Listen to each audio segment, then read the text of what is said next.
Karena kita membayar pajak waktu beli mobil, kita membayar pajak ketika beli bahan bakar, itu harapannya kita disediakan jalan gitu. Tapi kenyataannya di beberapa ruas orang tidak punya pilihan, harus melalui jalan tol, padahal itu bukan untuk berbisnis. Akhirnya tiang-tiang PJU itu yang tidak ada lampunya, itu sudah bertahun-tahun. Bayangkan Bapak, kita sendiri, saya kurang konstruksi, Komisi 5 yang mengusulkan ikut malu itu Pak. Gimana manajemennya ini? Jangankan kok ganti lampu, nah itu dibiarkan ngacur aja nggak ada lampunya. Nah ini menurut saya manajemen ini harus ditegasi Pak. Tapi dia tidak profesional. Bagaimana? Maka saya dalam rapat kali ini minta dong pemerintah Provinsi Jawa Timur dan Jawa Tengah ikut teriakan itu tol Demak Tuban. Ya jangan biarkan saya sendiri berjuang. Tapi kalau sudah terrealisasi, semua ikut menikmati.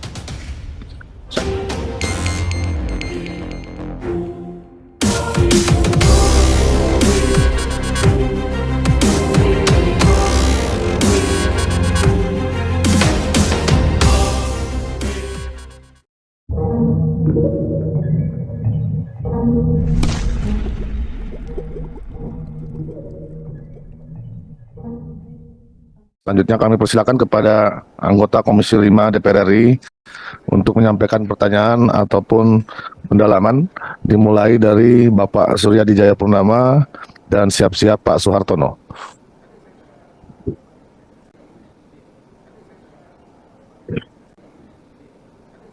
terima kasih Pak Ketua.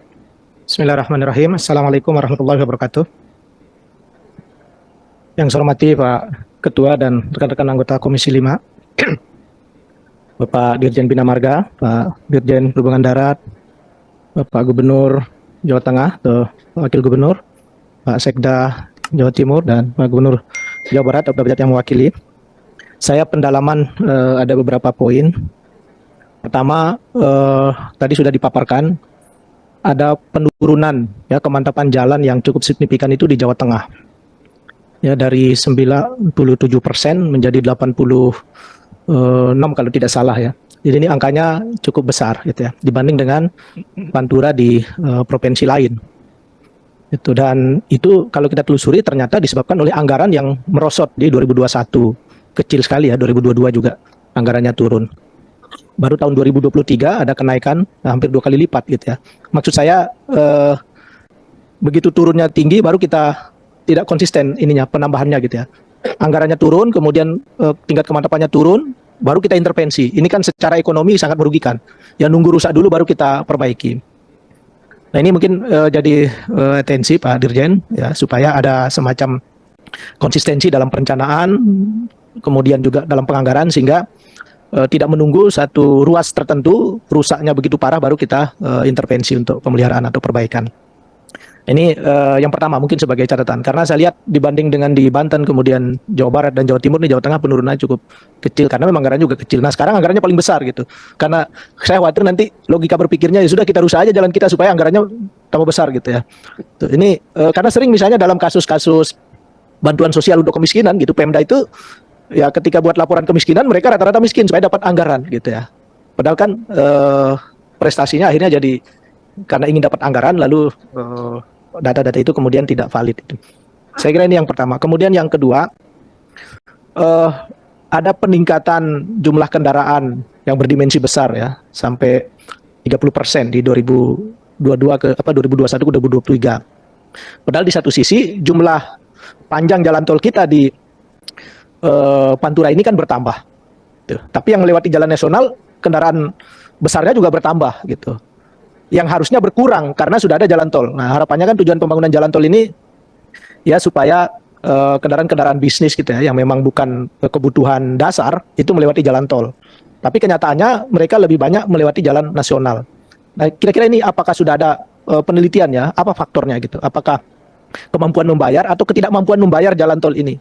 Gitu. Karena di satu sisi jalan nasional kita atau jalan daerah ini kan prioritasnya adalah untuk pelayanan dasar. Infrastruktur dasar. Ya, bukan infrastruktur bisnis gitu. Jalan tol baru infrastruktur bisnis karena memang orang bayar karena akan ada keuntungan gitu. Tapi kalau untuk pelayanan dasar memenuhi akses ya kebutuhan sehari-hari yang tanpa aktivitas ekonomi ya kan rugi kalau kita lewat jalan tol. Nah, ini ada anomali dari data yang kami terima ya. Jadi kecenderungannya justru kendaraan-kendaraan bisnis ya, truk-truk angkut besar itu melewati jalan nasional. Ya, ini mungkin perlu diberikan semacam pendalaman kira-kira apa faktor penyebabnya. Ya, supaya tujuan dibuatnya jalan tol ini kan memang untuk infrastruktur bisnis dan juga untuk mengurangi cost logistik kita gitu. Tapi jangan-jangan begitu jalan tol biaya logistik kita jadi lebih mahal. Itu akhirnya terpaksa walaupun terlambat lewat jalan umum yang tidak berbayar. Nah, berikutnya terakhir ini mungkin terkait dengan kebijakan ya. Kalau kita lihat grafik pertambahan panjang jalan kita, jalan nasional, jalan umum ini kecil sekali pertambahannya. Tapi jalan tol naiknya gitu di paparan BPJT kemarin, bahkan ditargetkan 2024 sudah sampai hampir 3.000 kilometer jalan tol kita. Sementara problem utama kita sekali lagi adalah jalan umum. Karena jalan ini diharapkan bagian dari pelayanan dasar pemerintah kepada masyarakatnya. Saya sering sampaikan ini Pak Ketua, karena kita membayar pajak waktu beli mobil, kita membayar pajak ketika beli bahan bakar, itu harapannya kita disediakan jalan gitu. Tapi kenyataannya di beberapa ruas orang tidak punya pilihan, harus melalui jalan tol, padahal itu bukan untuk berbisnis. Akhirnya kita sudah bayar pajak, bayar mobil, bayar pajak yang lain, tapi begitu kita pakai mobil kita bayar lagi di tol, karena tidak ada alternatif jalan yang tidak berbayar. Nah, mungkin perlu semacam perencanaan yang lebih tepat gitu ya, agar hak-hak masyarakat, hak dasar, pelayanan dasar, akses ini kemudian kita ganti dengan jalan tol yang berbayar gitu. Ini penting karena kalau diserahkan ke bisnis ya sudah, di mana jalan rame di situ dibutuhkan orang, saya mau investasi di situ. Padahal sebenarnya di situ dibutuhkan adalah masyarakat yang untuk memenuhi kebutuhan pelayanan dasarnya, yaitu akses yang tidak perlu bayar karena kompensasinya sudah melalui pembayaran pajak-pajak yang lain. Saya kira ini catatan saya Pak Dirjen, supaya kita jangan kemudian memberi solusi kepada masyarakat yang memberatkan mereka. Ya, kita buat jalan tol yang memang rute-rute bisnis gitu ya, orang dapat untung siap bayar. Itu lebih fair daripada jalan tol kita buat di kebutuhan dasar masyarakat gitu. Nah, ini mungkin jadi catatan saya. Mungkin itu beberapa poin Pak Ketua. Terima kasih. Assalamualaikum warahmatullahi wabarakatuh. Terima kasih Pak Suryadi. Selanjutnya Pak Suhartono. Siap-siap Bapak Edi Santana.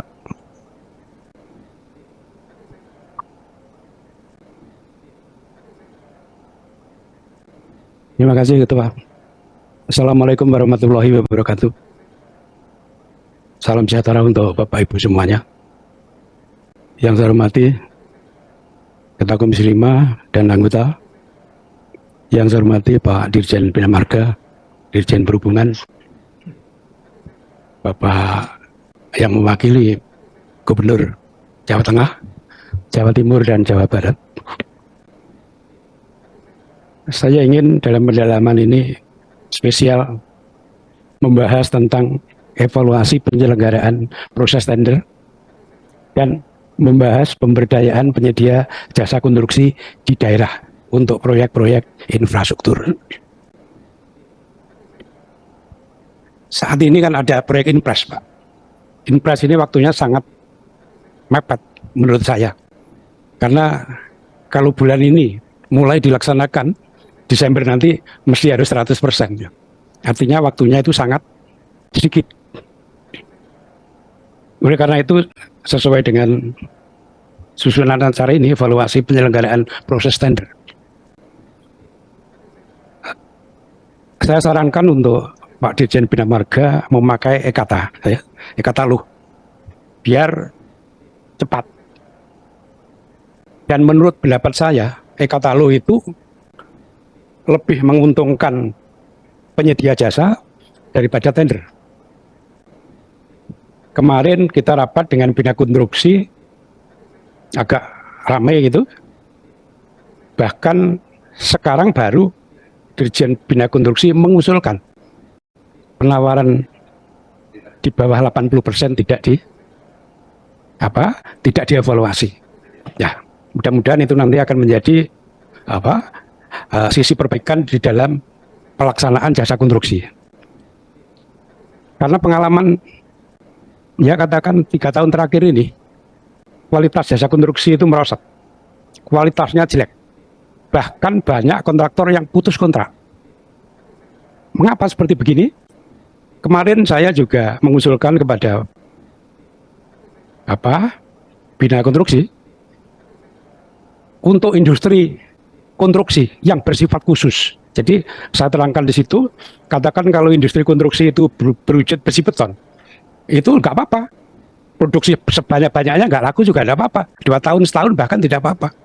Tetapi yang bersifat khusus, pitching plan dan aspal mixer plan, itu harus disyaratkan di dalam tender. Karena biang keladinya putus kontrak. Karena pemenang tender itu tidak punya alat yang spesifik tadi. Namanya spesifik. Jadi itu tidak dijual bebas. Dan waktunya terbatas. Kayak cor, rigid, atau AMB. Itu waktunya nggak sampai sehari. Hitungannya jam harus sudah tergelar.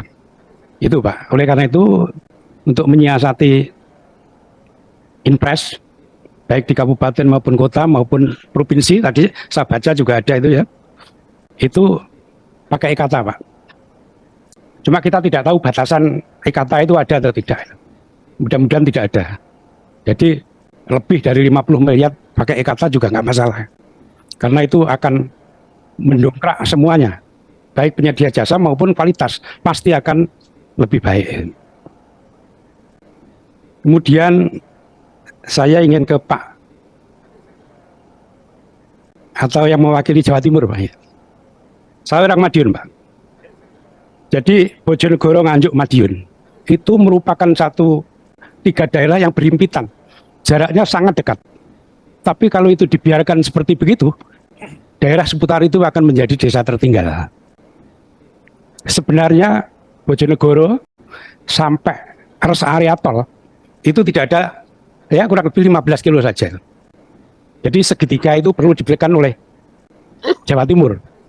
Yang saat ini menurut pengamatan saya, Jawa Timur itu jalannya, artinya jalan provinsinya tinggal sedikit, ya Pak ya. Kan sudah banyak diambil oleh jalan negara. Misalnya Bojonegoro, Magetan, udah banyak lah, Trenggalek. Ya. Maksud saya Pak, agar Jawa Timur itu mengambil alih porsi yang menjadi tanggung jawabnya Kabupaten Bojonegoro, Nganjuk, dan Madiun. Sehingga interval itu, konektivitas itu menjadi daya dukung ekonomi yang sangat baik, karena daerah itu adalah lintasan ekonomi Pak. Kemudian untuk Pak Dirjen ya, Tuban, Bojonegoro, Ngawi itu menjadi jalur yang sangat padat, menjadi jalur industri apa saja di situ lewat. Apakah semen, apalagi entar lagi ada kilang minyak, itu pasti akan menjadi pintu gerbang untuk wilayah Jawa Timur bagian tengah. Jadi itu penting diperhatikan Pak, karena saya lihat juga Bojonegoro, Ngawi itu jalannya sekarang udah jelek gitu. Nanti akan iri karena di daerah sebelahnya persepasinya udah turun. Jadi Madiun, Mantingan udah turun. Jadi nanti bisa jelek Pak. Oleh karena itu Bojonegoro, Ngawi perlu perhatian. Kemudian untuk Pak Dirjen Darat, saya minta manajemen PJU itu diperhatikan. Menurut saya sampai sekarang PJU itu tidak dimanage secara betul. Buktinya banyak sekali tiang-tiang PJU itu yang tidak ada lampunya. Itu sudah bertahun-tahun. Bayangkan Bapak, kita sendiri, saya kurang konstruksi, Komisi 5 yang mengusulkan ikut malu itu Pak. Gimana manajemennya ini? Jangankan kok ganti lampu. Nah itu dibiarkan ngatur aja nggak ada lampunya. Nah ini menurut saya manajemen ini harus ditegasi Pak.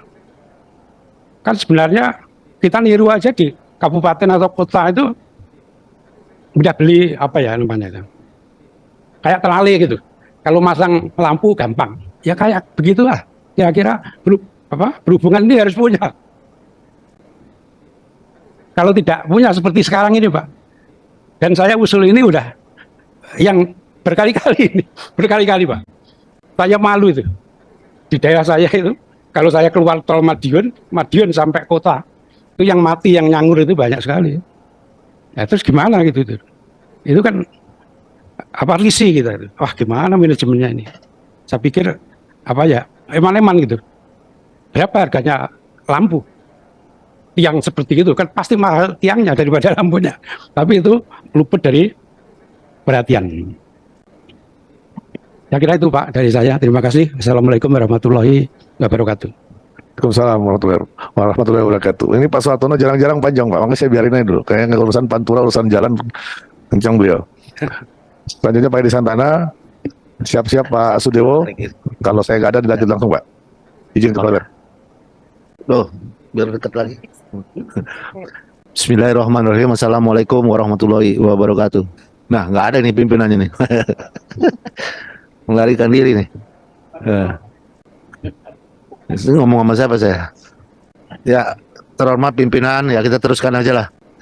Pimpinan dan seluruh teman-teman anggota Komisi 5 yang sama saya hormati. Iya nih. Ya, terima kasih Pak Hamka. Ya, mewakili pimpinan Pak Hamka, beserta teman-teman Komisi 5 sekali lagi yang saya hormati, Dirjen Bina Marga, Dirjen Perhubungan Darat, dan para gubernur atau yang mewakili dari Jawa Barat, Jawa Tengah, dan Jawa Timur.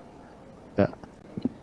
Saya sebetulnya ingin menanyakan rapat ini untuk agenda rapat ini untuk permasalahan apa yang ke depan ini gitu. Apakah untuk kita di Jalan Pantura menyambut Idul Fitri gitu, Lebaran ini. Artinya arus mudik dan arus balik. Nah, ini rapat ini telah diadakannya kalau gitu. Seminggu lagi gimana kita mau melakukan ini perbaikan-perbaikan atau persiapan-persiapan. Tapi inilah kita. Dan tidak apa-apa, apa yang bisa kita lakukan gitu sekarang ini ya.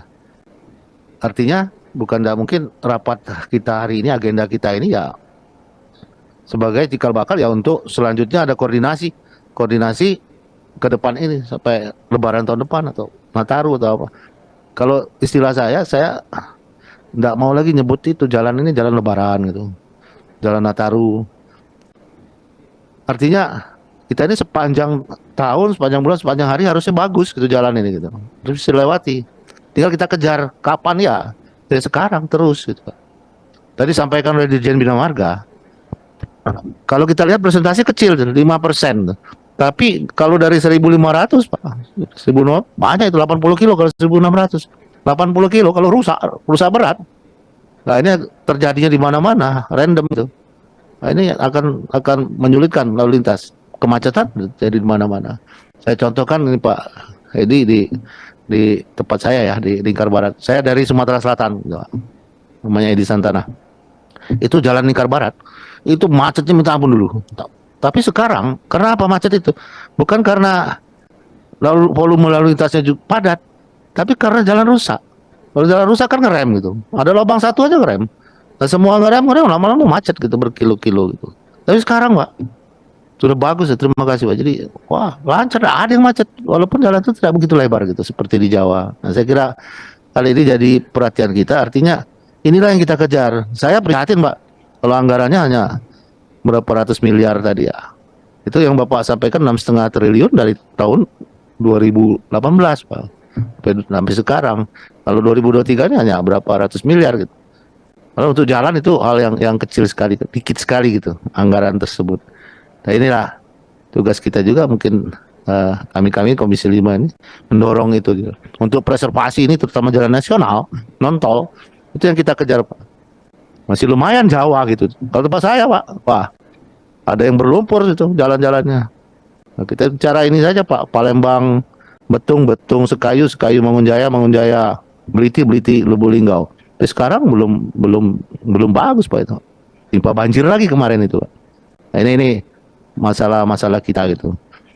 Di Jawa saja begitu, apalagi di Sumatera gitu. Masih lebih jauh jeleknya gitu. Kalimantan dan Sulawesi saya kira. Jawa ya di depan mata kita semua ya. Nah, Bapak sekalian, mungkin kita juga berbesar hati bangga karena adanya perubahan gitu. Undang-undang tentang jalan gitu. Jadi sekarang kita pakai undang-undang nomor 2 tahun 2022 gitu, tentang jalan. Perubahan kedua atas undang-undang nomor 38.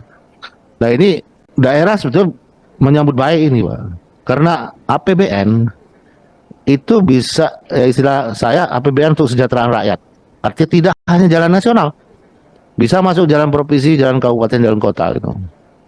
Nah, tetapi turunannya impes yang baru ditandatangani Pak Presiden Jokowi, itu tentunya masih kita melihat tuh seperti kalau saya lihat seperti DAK, Pak. Sekian gitu. Nah, jadi kita belum optimal menjalankan. Nah, menurut saya mungkin depan kita tak usah lihat itu, wah pembagiannya berapa 50 miliar, 100 miliar. Tapi lihat kebutuhan itu. Kebutuhan provinsi, kabupaten. Tentu tidak semua kita akomodir, tidak bisa dengan keterbatasan anggaran gitu. Nah, ini kesempatan daerah gitu ya untuk mengusulkan, Pak, jalan-jalan yang prioritas, yang super prioritas di dalam provinsi dan kabupaten.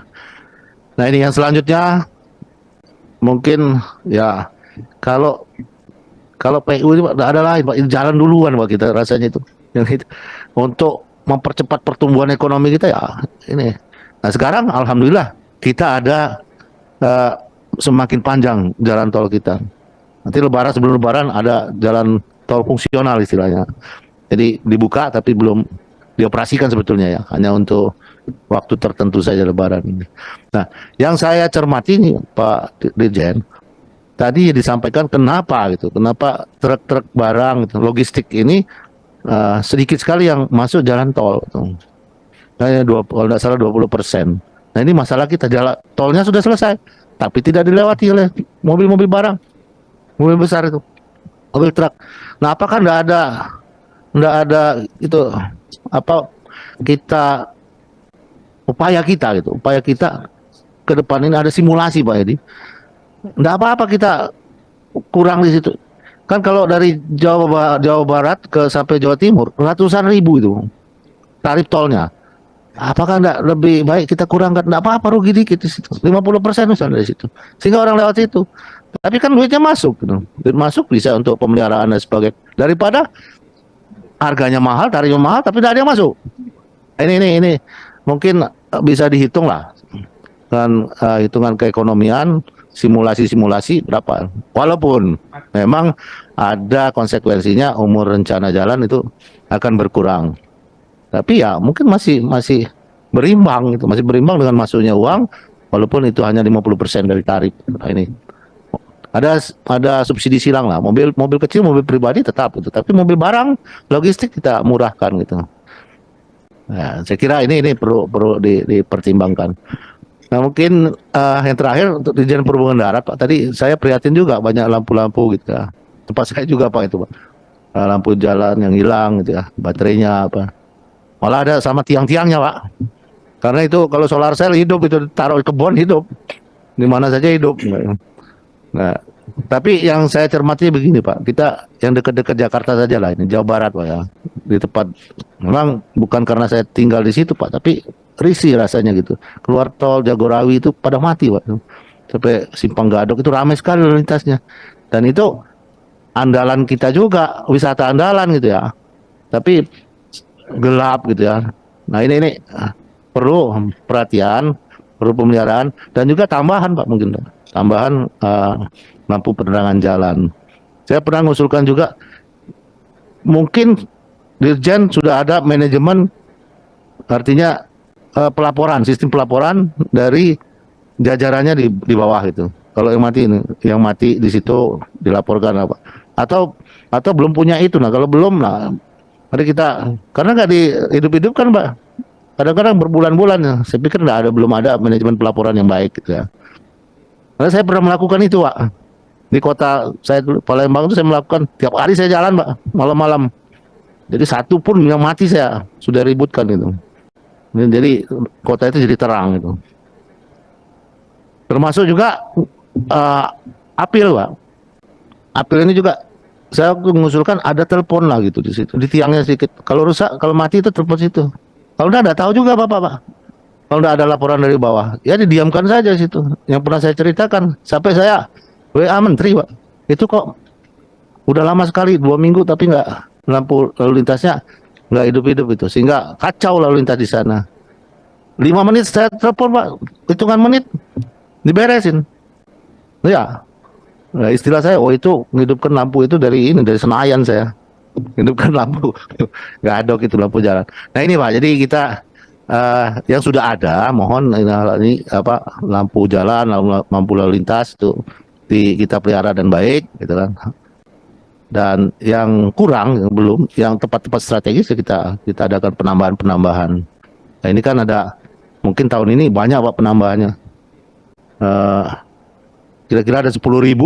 Kalau lihat situ hitungan 3.000 apa itu? Nanti 10.000 lebih itu Pak.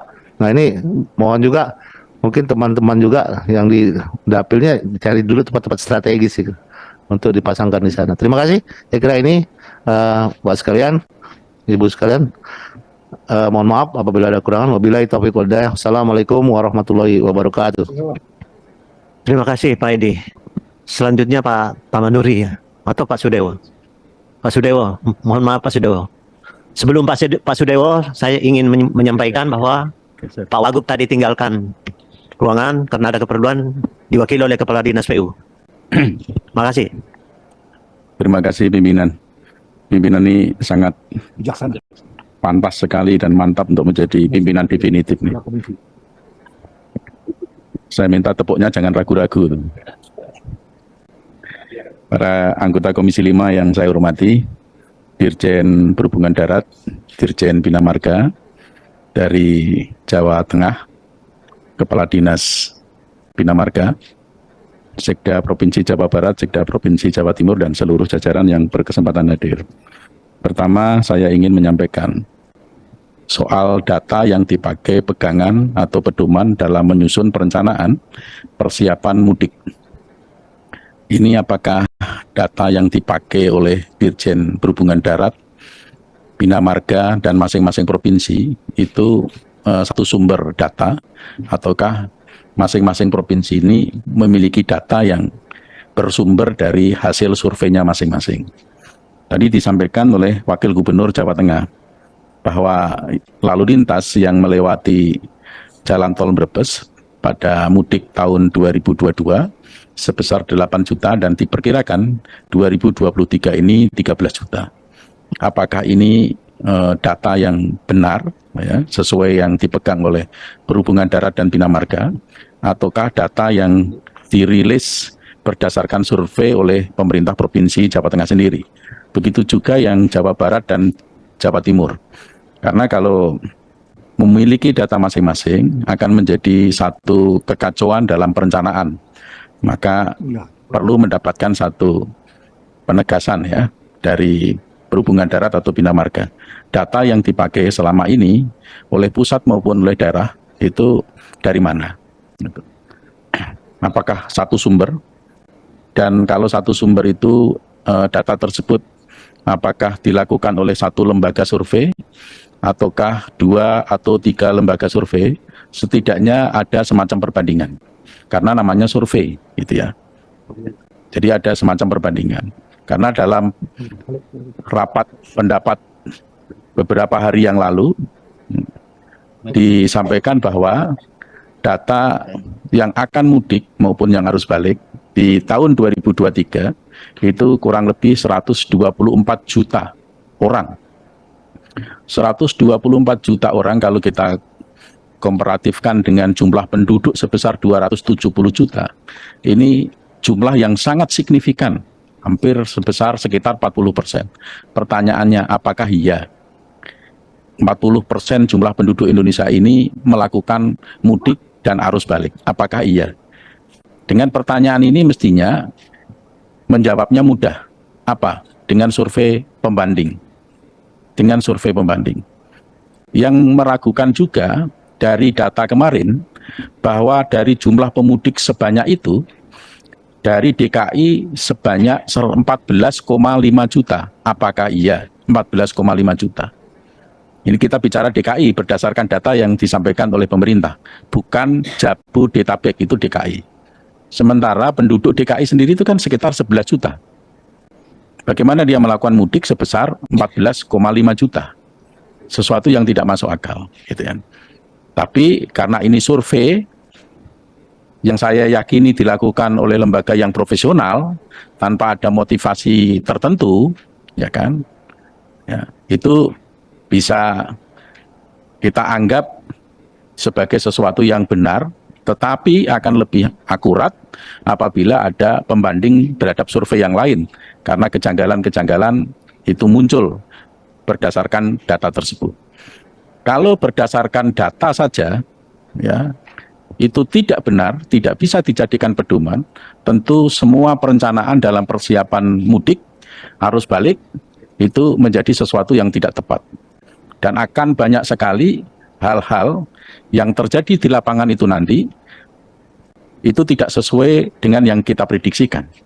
Apa yang kita siapkan tidak sesuai dengan apa yang terjadi di lapangan. Sehingga bukan sebuah solusi, tetapi menjadi sebuah kekacauan. Apalagi Menteri Perhubungan dalam mudik dan balik Lebaran 2023 ini ambil tagline aman dan berkesan. Tentu yang diinginkan adalah kesan baik, bukan kesan baik.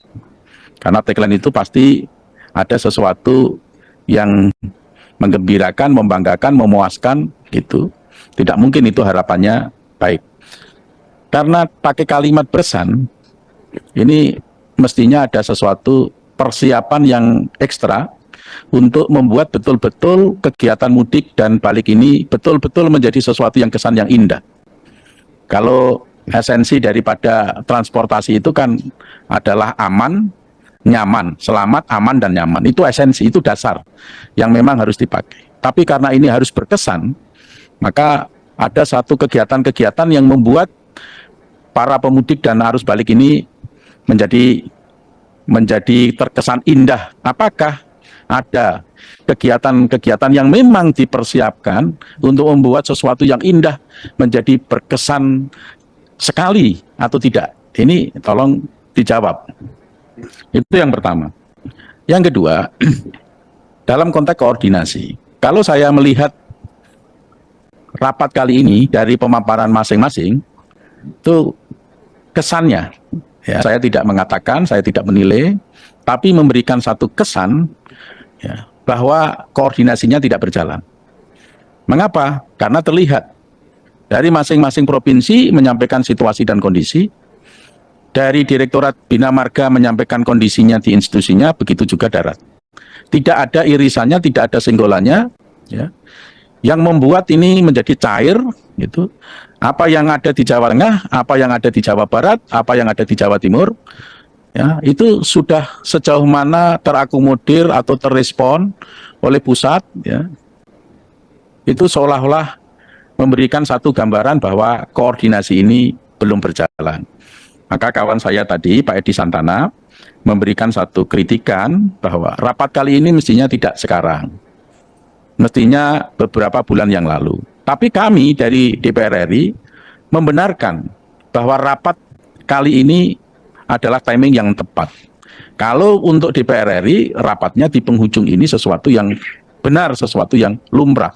Karena kami hanya ingin mendapatkan satu laporan dari pemerintah, sudah sejauh mana pemerintah pusat dan provinsi ini melakukan persiapannya dalam rangka menghadapi mudik dan balik Lebaran 2023. Kami hanya ingin mendapatkan laporan.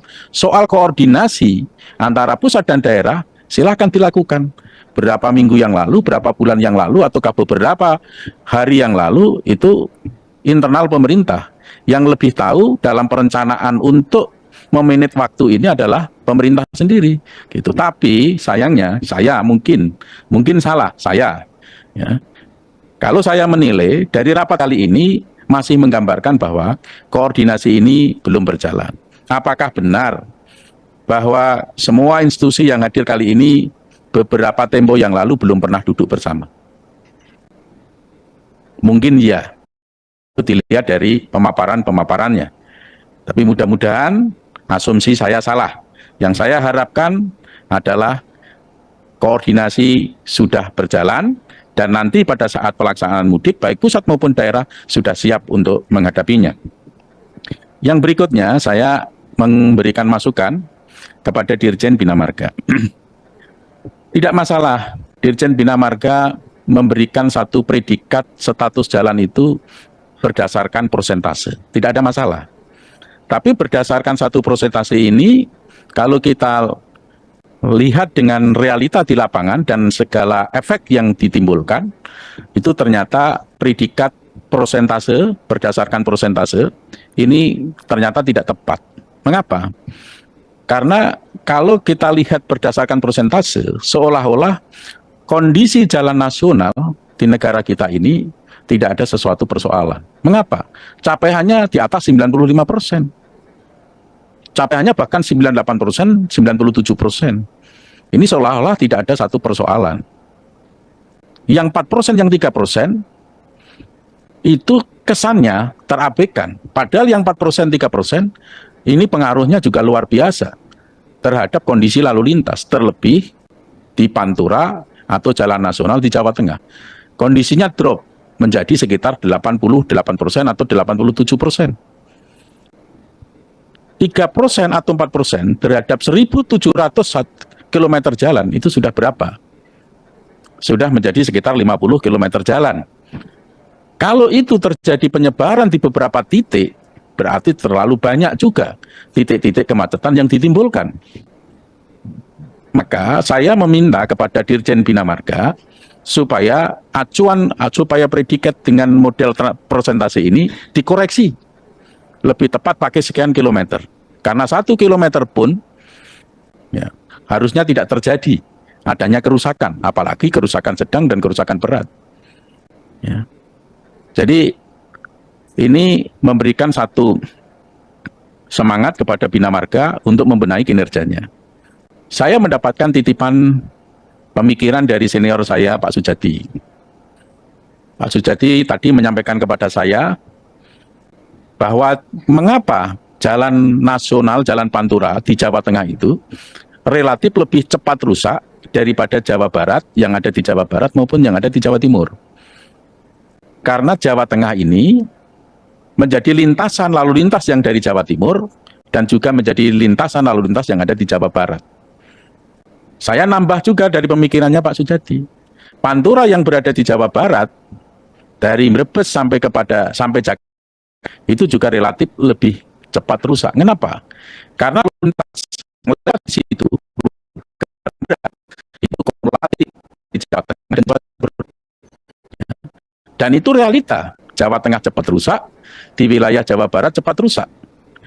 Tetapi yang disayangkan adalah dalam kondisi yang berbeda, penanganannya sama.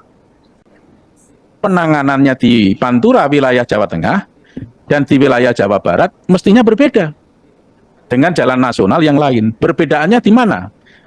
Perbedaannya masalah penganggaran. Anggarannya harus lebih, harus ekstra. Perbedaannya di mana? Perbedaannya masalah manajemen penanganan. Jangan sampai penanganannya dalam kondisi rusak ringan, kondisi rusak sedang, itu disamakan dengan jalan nasional yang lain. Kondisi rusak ringan, itu mestinya harus cepat dilakukan penanganan. Cepat dan cepat sekali. Bagaimana supaya bisa cepat sekali ditangani? Ya tentu secara teknisnya harus berbeda. Tenaga yang bekerja untuk itu mesti indeks produktivitasnya tidak sama dengan tenaga kerja yang bekerja di konstruksi yang lain yang biasa. Misalnya 3 kali lipatnya atau 4 kali lipatnya. Mungkin jam kerjanya, waktu kerjanya mungkin dipersingkat. Supaya produksinya lebih. Mungkin waktunya dalam 24 jam. Mungkin karena teknologi alatnya harus prima. Harus baru, harus prima. Tidak boleh alat-alat yang jadul, yang lama, yang dalam kondisi harus fit. Jadi tidak boleh ada trouble alat, misalnya seperti itu. Model penganggarannya mungkin beda, tidak sama dengan di tempat yang lain, dengan kerusakan sedang dan kerusakan berat. Yaitu misalnya apa? Bukan dalam kategori belanja barang, bukan kategori belanja modal, tapi kategori belanja barang. Sehingga penanganannya itu cepat. Begitu. Ini masukan saja kepada Dirjen Bina Marga, karena ini 2023 tidak mungkin melakukan sesuatu untuk merubah kondisi ya, dalam menghadapi mudik. Saya masukkan ini mudah-mudahan bisa direspon dalam rangka persiapan 2024 akan lebih baik. Berikutnya, masalah truk. Sudah ada jalan tol. Mengapa truk berada di jalan arteri nasional? Tidak berpindah ke jalan tol. Kalau boleh saya katakan, Pak, sebagai orang yang awam terhadap soal data, kita wajib bersyukur terhadap kondisi ini. Mengapa bersyukur? Ya ini mungkin kayaknya paradoks sekali ya. Paradoks sekali. Tapi meskipun paradoks, Bapak bisa bayangkan jalan arteri nasional, ya, truk masih ada di jalan arteri nasional dari Jakarta sampai Semarang. Anda sekarang ini banyak yang pindah melalui jalan tol akan terjadi kemacetan total. Mengapa?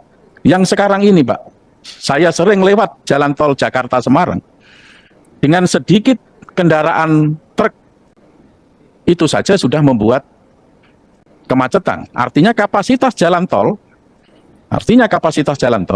ini memang nggak akan memadai, nggak akan mampu mengakomodir bila truk itu masuk ke jalan tol. Satu itu. Dan kecepatan truk itu sangat lambat. Itu juga membuat kemacetan. Jadi kita wajib bersyukur. Apa yang harus kita lakukan? Jangan kambing hitamkan truk itu. Kita siapkan saja. Jalan arteri nasional Pantura itu dalam kondisi yang mantap. Dengan kapasitas yang memadai. Sehingga arteri nasional masih berfungsi sebagaimana mestinya, jalan tol juga berfungsi untuk memberikan kelancaran lalu lintas. Dua-duanya berfungsi dalam kondisi yang baik. Nah, jadi jangan dikambing hitamkan truk-truk ini. Jangan apalagi dikambingkan sopir yang tidak mau pindah ke jalan tol karena banyak warung remang-remang. Belum tentu supir-supir itu bagus. Sekarang ini juga ibadahnya bagus, barangkali kan begitu. Gitu. Jadi memang perlu duduk bersama nih empat mata dengan Pak Dirjen Bina Marga untuk satu bahasa gini. Gitu. Jadi kita bersyukur. Ya, saya juga ingin sebenarnya mendapatkan dukungan dari pemerintah Provinsi Jawa Timur dan ingin mendapatkan dukungan dari pemerintah Provinsi Jawa Tengah. Tapi sayang, pemaparan tadi dua provinsi ini tidak memberikan dukungan secara eksplisit dengan minta direalisasinya jalan tol Demak Tuban. Saya berkali-kali, Pak, teriak soal ini. Bahkan rapat dengan BPJT kemarin, dengan BUJT saya sempat dengan nada tinggi. Mengapa? Karena perencanaan jalan tol Demak Tuban sama sekali tidak disenggol. Maka saya meragukan profesionalismenya BPJT. Saya meragukan profesionalisme. Yang itu adalah backbone perekonomian nasional. Bapak sekarang ini aja berbicara dominannya adalah Pantura, tetapi di situ tidak dibangun jalan tol. Ruas-ruas yang lain jalan tol, bahkan perencanaan ke depan sampai 2024 muncul ruas-ruas baru, tapi di situ tidak disenggol sama sekali. Padahal itu backbone perekonomian di Pulau Jawa. Bagaimana cara berpikirnya? Kalau tidak profesional, yang dirugikan adalah rakyat. Mengapa? Jalan tol itu meskipun skema pembiayaannya dari investor, investasi murni, pembebasan lahannya pakai uang negara. Apalagi yang itu dilakukan berdasarkan skema pembiayaan APBN maupun soft loan G2G. Itu murni uang negara. Tapi dia tidak profesional. Bagaimana? Maka saya dalam rapat kali ini minta dong pemerintah Provinsi Jawa Timur dan Jawa Tengah ikut teriakan itu tol Demak Tuban. Ya, jangan biarkan saya sendiri berjuang. Tapi kalau sudah terrealisasi, semua ikut menikmati. Saya juga memberikan masukan kepada pemerintah Provinsi Jawa Timur. Betul bahwa kondisi jalan baik provinsi, kabupaten, kota di Jawa Timur relatif lebih baik daripada Jawa Tengah. Ini kondisi real, ini kenyataan. Saya tidak mau menyalahkan siapapun, tapi kondisi real. Tapi manfaatkanlah Inpres yang baru lahir ini, itu untuk jalan daerahnya Jawa Timur. Baik provinsi, kabupaten, ataupun jalan strategis desa. Jangan jalan nasional diusulkan lagi, Pak. Buat apa jalan nasional diusulkan dengan momentum Inpres ini? Jalan nasional ya minta aja kepada Pak Dirjen Bina Marga dan sampaikan aja kepada kami yang di Komisi 5, utamanya kawan-kawan dari daerah pemilihan Jawa Timur ini untuk membangun jalan nasional. Jangan, Pak.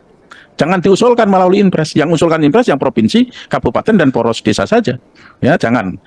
Nah, ini memang kelihatan kaku. Masing-masing provinsi dengan Bina Marga ini masih kelihatan kaku. Ya, kakunya di mana? Kakunya adalah bahwa jalan provinsi, kabupaten itu seolah-olah memang itu kewenangan sepenuhnya provinsi. Tapi dengan lahirnya Inpres, ini cair, Pak, cair. Ya, ini fleksibel. Maka Inpres ini, dengan lahirnya Inpres ini, jadikan momentum koordinasi antara pemerintah provinsi dengan Direktorat Jenderal Bina Marga, ya, untuk saling mendukung dan memenuhi apa kondisi yang berat di jalan di daerahnya provinsi maupun kabupaten dalam rangka memberikan daya dukung. Baik, terima kasih pimpinan yang saya hormati dan saya banggakan, rekan-rekan anggota yang saya hormati. Pak Dirjen Bina Marga, Dirjen Perhubungan Darat, dan alhamdulillah sebenarnya doa saya terkabul nih. Yang diundangan itu kan para gubernur, yang hadir para kepala dinas. Ini justru harapan saya pimpinan, karena penting sekali bahwa Pak yang kepala dinas di khususnya Provinsi Jawa ini hadir Pak ya. Dan terus terang saya apresiasi juga untuk rekan-rekan sekretariat bahwa saya kira agenda meeting Pak Dirjen Bina Marga dan Pak Dirjen Perhubungan Darat serta Bapak Kepala Dinas di Perhubungan dan Bina Marga di Jawa khususnya ini saya kira harus jadi agenda rutin ya. Buat saya sangat penting dan sangat substansi. Kenapa? Karena Jawa menjadi hal yang sangat urgent, bukan tidak menghormati di luar Jawa ya. Tapi mobilitas masyarakat yang luar biasa dengan segala dinamikanya, saya kira rapat hari ini sangat buat saya fundamental ya. Saya apresiasi itu. Bapak, kalaupun hari ini di klaster untuk pembahasan terkait jalan nasional di wilayah Pantura, tapi di kesempatan ini pula saya kira harus dibahas dalam konteks sharing lah ya, untuk pembahasan secara umum, bahwa konteksnya apa? Konteks pembangunan kan saya selalu sampaikan Pak, baik di ruang komisi maupun di Banggar, bahwa semua orientasi alokasi pembangunan dan anggaran, orientasinya harus tepat sasaran, tepat waktu, tepat anggaran, melibatkan stakeholder di daerah, dan mampu meningkatkan kualitas kehidupan masyarakat. Jadi orientasi proyek, orientasi pembangunan dan anggaran yang digelontorkan itu betul-betul endingnya betul-betul bisa meningkatkan kesejahteraan masyarakat. Kalau hari ini di klaster hanya untuk pembangunan jalan nasional di Pantura terkait konservasi, maka saya kira mudah-mudahan ini juga menghilangkan stigma dari dulu Pak ya, tentang proyek Pantura itu proyek abadi katanya. Ya, dari zaman Pak Dirjen sebelum mungkin awal karir Pak Dirjen mendengar istilah itu, bahkan saya mungkin juga masih kuliah kadang-kadang. Tapi saya pernah melintas di wilayah Pantura Nontol, itu memang betul Pak, bahwa harus ada perhatian luar biasa, tapi juga itu harus ada kajian Pak. Kenapa misalnya, saya selalu suka dengan statement Bapak bahwa misalnya tol menjadi backbone terhadap peningkatan efisiensi dan proses distribusi. Nah, tapi kalau di jalur Pantura begitu banyak truk Pak ya, yang stuck waktu kami kunjungan spesifik ke wilayah Kudus Pak, Jepara dan seterusnya, itu luar biasa Pak ya. Nah, itu harus dievaluasi dan analisa, termasuk mungkin kualitas jalan dan seterusnya. Nah, ini ada Dirjen Perhubungan Darat. Ini juga saya mengingatkan Pak tentang law enforcement terhadap aktivitas odol Pak ya. Ini confirm Pak, pada saat beban yang begitu besar sementara kepadatan begitu tinggi, berarti harus ada konsentrasi yang luar biasa terhadap penanganan itu, termasuk mungkin analisa terkait habit pengemudi truk yang lebih memilih non-tol dibandingkan tol. Apakah karena harga, apakah karena fasilitas pendukung dan seterusnya. Saya pikir harus ada semacam stimulus lah supaya mereka bisa masuk tol, sehingga statement Pak Dirjen Bina Marga betul-betul terklarifikasi di lapangan. Walaupun banyak hal yang saya dengan kunjungan spesifik, non resmi dan seterusnya, saya selalu keliling Pak, Jatim, Jateng dan Jabar Pak, dan saya makin menyadari kenapa Pak Dirjen rambutnya banyak yang putih gitu kan. Karena memang rumit Pak saya lihat. Kemudian Pak, saya berharap juga koordinasi dengan stakeholder di daerah Pak ya. Saya mau tanya langsung nih Pak Koswara sebagai Kepala Dinas Jawa Barat nih. Saya ngomong Jabar karena tadi teman-teman juga bicarakan wilayah masing-masing. Pak, Bapak anggaran per tahunnya berapa sih Pak sebagai Kepala Dinas di Jawa Barat Pak, sebagai Kepala Dinas Perhubungan Jawa Barat? Saya ingin dengar Pak. Boleh dijawab Pak? Izin pimpinan ya. Silakan. Secara total itu 150 miliar, itu untuk belanja pembangunannya 40 miliar. 40 miliar biaya pembangunan. Iya, biaya pembangunannya. Ini kenapa saya tanya, Jawa Barat tuh hampir 50 juta penduduk pimpinan, 27 kota kabupaten, begitu banyak area yang harus dimonitor. Misalnya terklarifikasi pada saat saya kebetulan dapil Bogor Pak ya, saya tidak bicara Pantura dulu. Ini terbukti bahwa misalnya, ini ada Pak Bambang juga, alhamdulillah bisa hadir. Saya meninjau Pak, bukan hanya utara, selatan, tengah, bahkan komitmen Presiden untuk membangun antara utara selatan gitu ya Pak ya, itu juga belum deliver. Nah ini artinya apa? Penting sekali roadmap khusus Jawa Barat, Jateng dan Jatim, termasuk Banten, supaya ada action plan yang clear Pak. Kami juga bisa menjelaskan dengan baik kepada masyarakat, supaya apa? Agendanya minimal 3 lah, pembenahan, optimalisasi, dan pengembangan Pak. Supaya ada fokus ke sana. Kalaupun misalnya negara dalam konteks hari ini sedang fokus ke IKN dan seterusnya, tapi ini berapa persen penduduk Indonesia yang tinggal di Jawa gitu. Nah, saya kira ada keadilan dalam konteks kebijakan dan pembangunan. Apa yang ingin saya sampaikan? Saya ingin ada sinergitas antara kebijakan dan anggaran pusat dengan daerah. Supaya apa? Supaya semua tertata dengan baik, Pak. Saya kan sedih, Pak. Kadang-kadang misalnya tadi yang disampaikan Bu Em, Pak ya. Saya perkuat lagi. Confirm, Pak. Sebenarnya ada jalan-jalan alternatif yang bisa diatasi segera untuk mengatasi kemacetan puncak misalnya, Pak. Saya sudah sampaikan berkali-kali, Pak, di jalur Hanjawar ya, Bu Em ya. Saya sudah ke sana berkali-kali, Pak. Pakai motor cross, Pak. Ya, untuk memastikan ternyata saya salah motor Pak, jalannya bagus untuk sisi Cianjur, sisi Bogornya jelek gitu. Padahal itu kalau puncak tersumbat itu jalur jadi alternatif utama Pak, dan jadi padat pula gitu. Nah kalau itu ditinjau bersama-sama dengan stakeholder di daerah, saya kira upaya-upaya negara hadir itu betul-betul deliver Pak terhadap komitmen pelayanan terhadap masyarakat. Terakhir Pak, saya berharap koordinasi dengan Dirjen Perhubungan Darat maksimal Pak ya. Sebagai contoh, Saya agak melebar lagi ke pembangunan jalan pantai selatan. Itu saya bilang keren luar biasa, Pak. Dan saya apresiasi kepada Dirjen Bina Marga. Tapi ternyata dalam pelaksanaannya tidak dibarengi dengan kebijakan dan anggaran dari Dirjen Perhubungan Darat. Ya. Kenapa? Sangat kurang, Pak. Rambu-rambu dan seterusnya. Saya sampai nggak berani untuk melanjutkan perjalanan, Pak. Saya naik ke Rancabuaya balik lagi ke Bandung, Pak. Saya berangkat dari arah Brebes, Pak. Ya, Brebes, Pangandaran. Mulai sore, malam saya mulai was-was, Pak. Kenapa? Gelap, rambu lalu lintas terbatas, dan masih ada titik-titik yang harus direvitalisasi atau direhab ulang, Pak. Ya. Nah, saya waktu itu juga lapor langsung ke Pak Dirjen. Terus saya coba lagi, Pak, siangnya untuk kembali masuk ke wilayah Cianjur melalui Cidaun, kemudian ke arah Sukabumi. Itu luar biasa, Pak. Itu kalau dieksploit untuk menjadi destinasi wisata baru dan katakanlah proyek industri-industri perikanan, itu maksimal masyarakat setempat itu bisa terangkat Pak ekonomi. Nah, maka itulah yang saya sebut bagaimana pembangunan dan anggaran betul-betul bisa meningkatkan kualitas kehidupan masyarakat. Saya kira sebagai masukan dan sharing saja Bapak-Bapak, mudah-mudahan Bapak-Bapak dalam bertugas bisa senantiasa dimudahkan dan dilancarkan. Dan ini saya selalu bilang, proyek apapun yang sedang kita kerjakan menjadi legacy yang kita klarifikasi generasi yang akan datang, bukan prasasti, Pak, tanpa solusi. Saya kira itu. Terima kasih. Assalamualaikum warahmatullahi wabarakatuh.